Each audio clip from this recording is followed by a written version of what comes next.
ሕማማት የሚለው የግዕዝ ቃል ትኩሳት፣ ንዳድ፣ በሽታዎች፣ ሐዘናት፣ ጭንቀቶች፣ መከራዎች፣ ወየታዎች የሚሉ ትርጉሞችን ይሰጣል።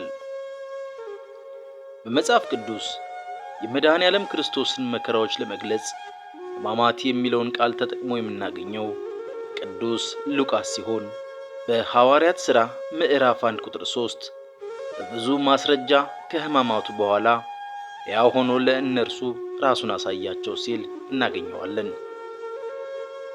በዚህ መሠረት የክርስቶስ ሕማማት ማለት ስለ ሰው ልጅ ፍቅር ሲል የተቀበለውን ስቃይ፣ ጭንቀትና መከራ ማለት ነው።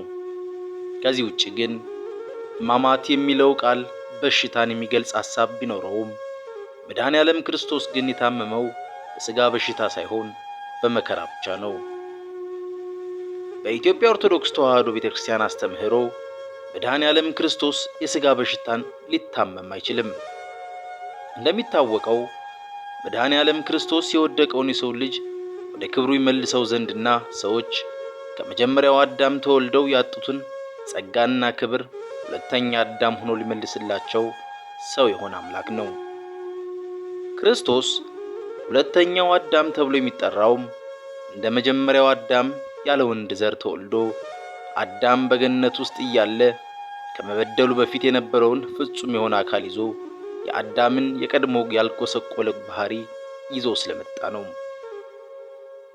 አዳም ሲፈጠር ለመሞትም ላለመሞትም የሚሆን ሕግ እግዚአብሔርን ቢጠብቅ ወደ ኢመዋቲነት ታድሶ በቀላሉ የሚሸጋገርበት፣ ቢበደል ደግሞ ወደ መዋቲነት የሚሸጋገርበት ማዕከላዊ ሁኔታ ላይ ሆኖ ነበር።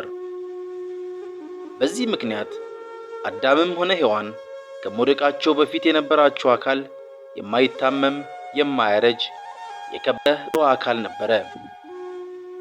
በእርግጥ የዚህ አይነት አካል ነበራቸው ተብሎ ሲነገረን አሁን በያዝነው የጎሰቆለ የሚታመምና የሚያረጅ ሰውነታችን ውስጥ ሆነን ለማመን ያስቸግረናል። እዚህ ዓለም ላይ የኖርንም እንዲህ አይነት የሰው አካል ይኖራል ብለን ለመገመት እንኳን ያቅተናል።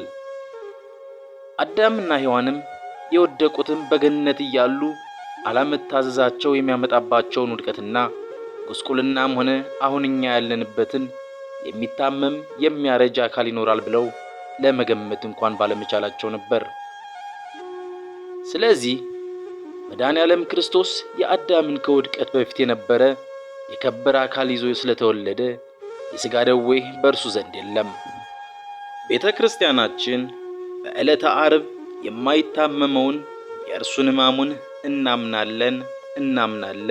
እናምናለን እያለች እያዜመች እንደምትሰግደው ሕማማት ስንል መድኃኔዓለም ክርስቶስ ስለ ሰው ልጅ ፍቅር ሲል በፈቃዱ የተቀበለውን እንግልት፣ ድብደባ፣ መውደቅ፣ መነሳት፣ የሾህ አክሊል መድፋት፣ ግርፋት፣ ችንካርና መሰቀሉን ማለታችን ነው። ነቢዩ ኢሳይያስ መልክና ውበት የለውም፣ ባየነውም ጊዜ እንወደው ዘንድ ደም ግባት የለውም፣ የተናቀ ከሰውም የተጣለ የሕማም ሰው ደዌንም የሚያውቅ ነው፣ ሰውም ፊቱን እንደሚሰውርበት የተናቀ ነው፣ እኛም አላከበርነውም፣ በእውነት ደዌያችንን ተቀበለ ሕማማችንንም ተሸክሟል በማለት እንደተናገረው በዕለተ ዓርብ የነበረው የመድኃኔዓለም ውሎ የተለየ ነበር። በዕለተ ዓርብ ነቢዩ ዳዊት ውበትህ ከሰው ልጆች ያምራል፣ ሞገስ በከንፈሮችህ ፈሰሰ ብሎ የዘመረለት ጌታ ከደረሰበት መከራ የተነሳ ፊቱ በደም ተለውሶ መልክና ውበት የለውም፣ ባየነውም ጊዜ እንወደው ዘንድ ደም ግባት የለውም፣ የተናቀ ከሰውም የተጠላ ሆነ፣ ፊቱን ሊያዩ ጓጉተው ወደ ሾላ ዛፍ የወጡለት ክርስቶስ በዕለተ ዓርብ ግን አጥንቱ እስከሚታይ ተገርፎ ሰውም ፊቱን እንደሚሰውርበት የተናቀ ሆነ። የአዳምን ጥንተ ተፈጥሮ ለመመለስ በቀደመው አዳም አካል ቢገለጥም በዕለተ ዓርብ ግን የማይታመመው ታመመ።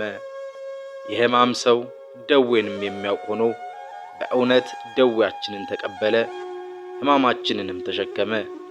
መከራውን የክርስቶስ ሕማማት ብለን የምንጠራውም እኛ ልንቀበለው የነበረውን ሕማማችንን እርሱ በመቀበሉ ምክንያት ነው።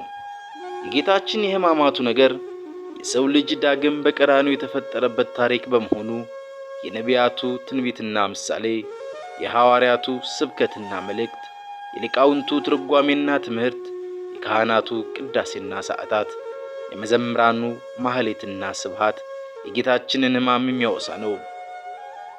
መከራው ከመከራ የዳንበት፣ ሞቱም ሕይወትን ያገኘንበት በመሆኑ በትንሣኤውና በእርገቱ ተጽናንተን የምንዘነጋው፣ በምጽአቱ ተስፋ ተሞልተን የምንረሳው አይደለም።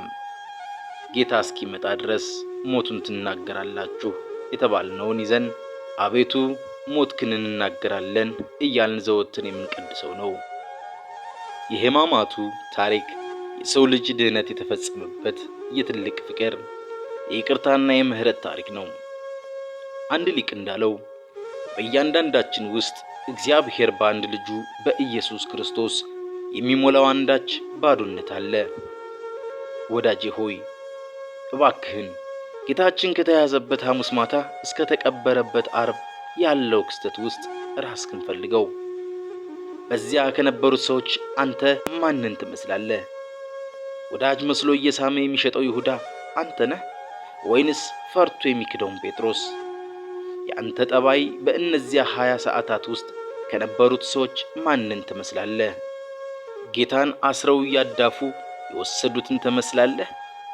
በሐሰት የሚመሰክሩበት ውስጥ ነህ ወይንስ ያለ ጥፋቱ አስረው ከሚያንገላቱት ውስጥ ነህ?